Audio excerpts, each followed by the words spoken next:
नमस्कार प्रिय विद्यार्थियों, आज हम बीकॉम पार्ट थर्ड के पेपर ईएफएम प्रथम में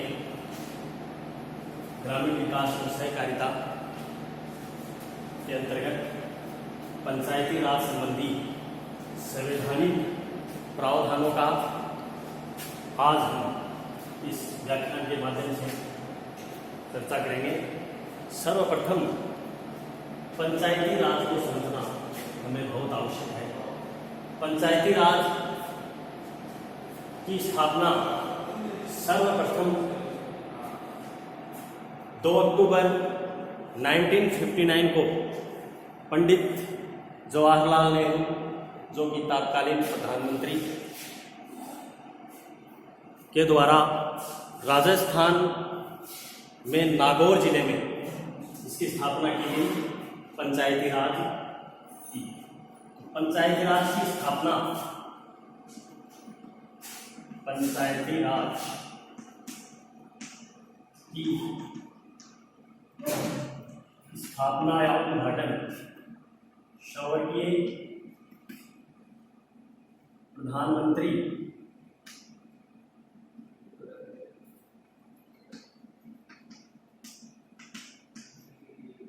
पंडित जवाहरलाल नेहरू ने 2 अक्टूबर 1959 को राजस्थान के नागौर जिले में पंचायती राज की स्थापना की गई, जो कि इसमें महत्वपूर्ण भूमिका का निर्वहन किया गया तथा 2 अक्टूबर 1959 को पंडित जवाहरलाल नेहरू ने इसकी स्थापना की। आगे हम पढ़ेंगे पंचायती राज की क्या विशेषताएं हैं।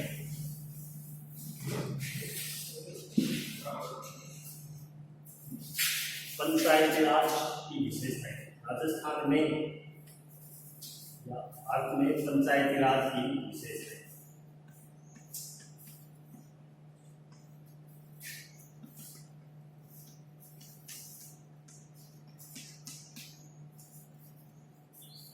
पंचायती राज की विशेषताओं को समझने के लिए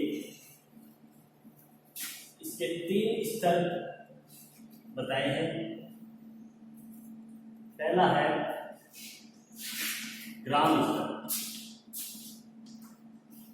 दूसरा है खंड स्तर, ग्राम लेवल, ब्लॉक लेवल, तीसरा है जिला स्तर।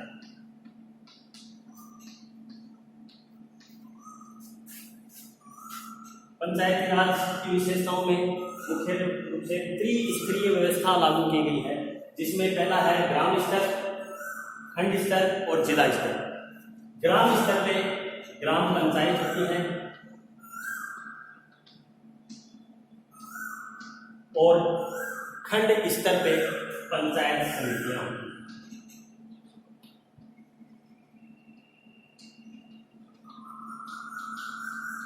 और जिला स्तर पे जिला परिषद।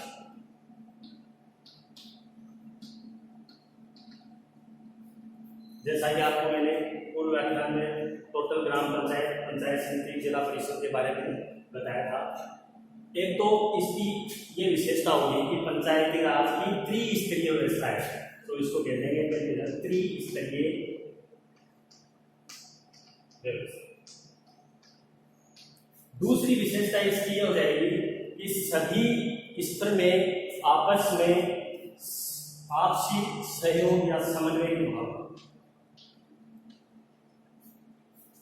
समन्वय पंचायती राज शिक्षण संस्थाओं के माध्यम से जो भी इसके ग्राम स्तर, खंड स्तर, जिला स्तर पे जो भी क्रियान्वयन है, इसमें आपसी देखरेख या आपसी सहयोग भी हम कह सकते हैं।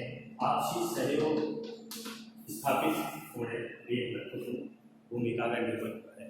तीसरी विशेषता है जब ग्राम स्तर पर ग्राम पंचायत के अंतर्गत हम सरपंच का चुनाव करते हैं तो वो निर्वाचित है, मतलब निर्वाचित संस्थाएं, नवनिर्वाचित है। पंचायत समिति पे प्रधान का चुनाव होता है, वो निर्वाचित, जिला परिषद पे जिला प्रमुख होता है। ये तीनों स्तर पंचायती राज की विशेषताओं में सम्मिलित है। आगे विशेषताओं में तीनों स्तर पे सरकार के द्वारा विभिन्न प्रकार की योजनाएं भी लागू करती हैं।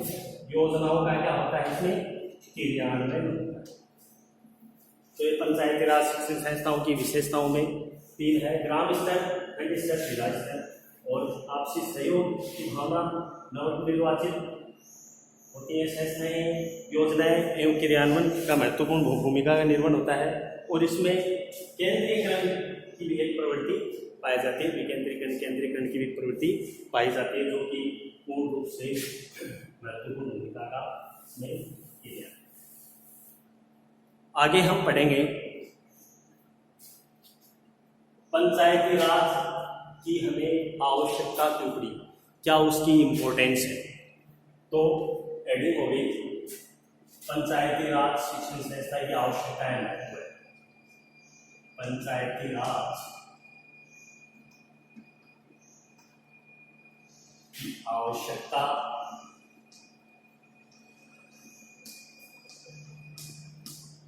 या महत्व,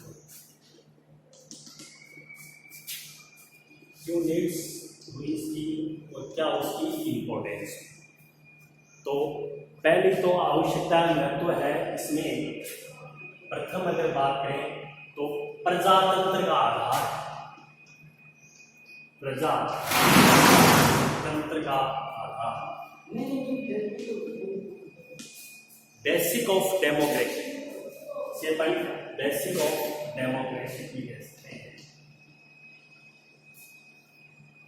basic of democracy.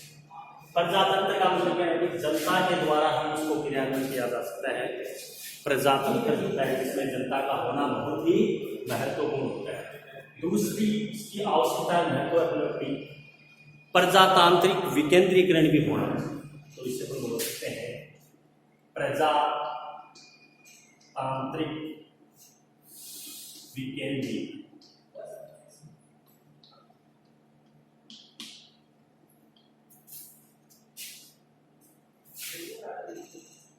Democratic representative democracy, जो कि प्रजातांत्रिक विकेंद्रीकरण।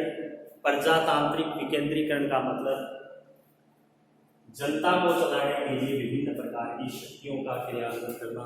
इसमें पंचायती राज शिक्षण संस्थाओं में महत्वपूर्ण भूमिका का निर्वहन होता है, इसलिए भी अपने आवश्यकता इसकी पड़ी। तीसरी इसकी आवश्यकता महत्व में नेतृत्व सम्मिलित है, जो कि भावी नेतृत्व क्या, फ्यूचर लीडरशिप।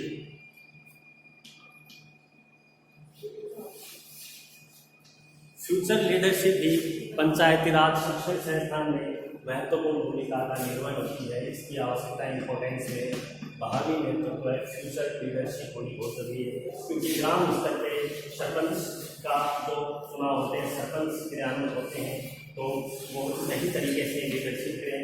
खंड स्तर प्रधान के चुनाव होते हैं, जिला प्रमुख के होते हैं।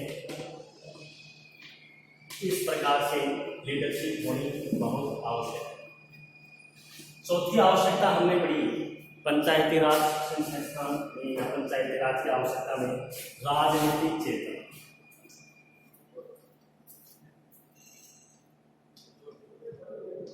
पॉलिटिकल अवेयरनेस भी होनी बहुत आवश्यक है, तभी पंचायती राज शिक्षण संस्था या पंचायती राज का क्रियान्वयन हो सकता है। पॉलिटिकल अवेयरनेस की इसमें बहुत ही महत्वपूर्ण भूमिका का निर्वहन होता है, इसलिए इसकी आवश्यकता एवं महत्व में सम्मिलित है। क्योंकि राजनीतिक के बगैर जो भी है पंचायती राज संस्थाएं, चाहे वो ग्राम स्तर पे हो, चाहे खंड स्तर पे हो, चाहे जिला स्तर पे हो, सही तरीके से क्रियान्वित नहीं हो सकती। इसलिए राजनीतिक चेतना बहुत ही आवश्यक है। अगला है 5वीं आवश्यकता हमने पढ़ी जनता व शासन के बीच सहयोग। जनता व शासन के बीच भी सहयोग होना बहुत जरूरी है। बिना जनता के और बिना शासन के सही तरीके से पंचायती राज कार्य नहीं करती है। इस प्रकार जनता व शासन के बीच कॉम्बिनेशन होना बहुत जरूरी है। इसलिए पंचायती राज की आवश्यकता हमें पड़ी और ये उसके इम्पोर्टेंस में भी सम्मिलित है। छठा हम बात करें प्रशासन से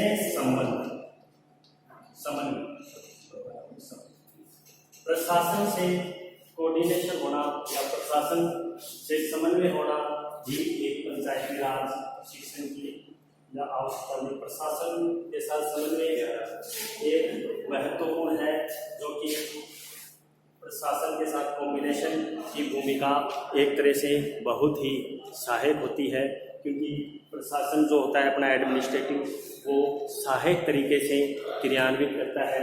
इस प्रकार हमें पंचायती राज शिक्षण संस्थान की आवश्यकता पड़ी।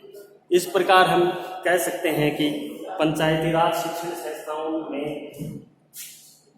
प्रशासन के साथ समन्वय रखना बहुत आवश्यक है, तभी एक स्तर जैसे ग्राम स्तर हो, चाहे खंड स्तर हो, जिला स्तर हो, उनका सही तरीके से क्रियान्वयन किया जा सकता है। इस प्रकार पंचायती राज शिक्षण संस्थान में हम आगे पंचायती राज की विशेषताएं पढ़ेंगे कि पंचायती राज अधिनियम कब लागू किया गया, जो कि राजस्थान पंचायती राज अधिनियम के बारे में अपन अध्ययन करेंगे। राजस्थान पंचायती राज अधिनियम 1954 की विशेषता में भी ये तीनों स्तरों को सम्मिलित किया गया है, जिसमें ग्राम सभा, ग्राम स्तर से और अध्यक्षों का निर्वाचन किस प्रकार किया जाता है, ये अपन अधिनियम के माध्यम से पंचायती राज शिक्षण संस्था पढ़ेंगे, जिसमें ग्राम सभा का गठन किस प्रकार होता है और इसकी गणपूर्ति और पीठासीन अधिकारी क्या क्या हैं, पंचायत की स्थापना किस प्रकार से होगी, तो पंचायत की स्थापना है, जिला परिषद की स्थापना है, तो वो सम्मिलित है। जिसमें ग्राम सभा के बारे में पढ़ेंगे, पंचायत समिति पढ़ेंगे, पंचायत समिति, जिला परिषद, जो कि आपके एग्जाम में बहुत ही महत्वपूर्ण है।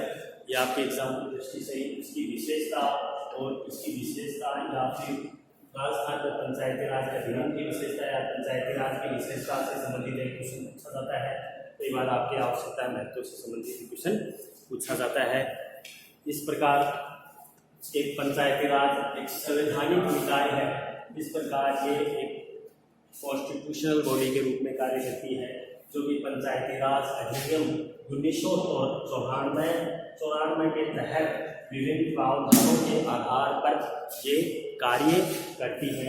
इस प्रकार पंचायती राज शिक्षण संस्थान की महत्वपूर्ण भूमिका का उल्लेख होता है और पंचायती राज एक तरह से ग्रामीण विकास में महत्वपूर्ण भूमिका का निर्वहन करती है। ग्रामीण विकास में पंचायती राज का बहुत ही महत्वपूर्ण योगदान है, जिसमें अनेक स्कीम्स हैं जो कि जनता तक पहुंचाई जाती है। सरकार विभिन्न प्रकार की योजनाओं के माध्यम से जनता को सहयोग उत्पन्न करवाती है, जो कि पंचायती राज शिक्षण संस्थान प्रत्येक ग्राम स्तर पे, खंड स्तर पे, जिला स्तर पे क्रियान्वित करती है। इस प्रकार पंचायती राज संबंधी संवैधानिक प्रावधानों में ये मुख्य रूप से उल्लेखित है। आगे हम इस वीडियो लेक्चर में 1994 की विशेषताओं के बारे में पढ़ेंगे। धन्यवाद।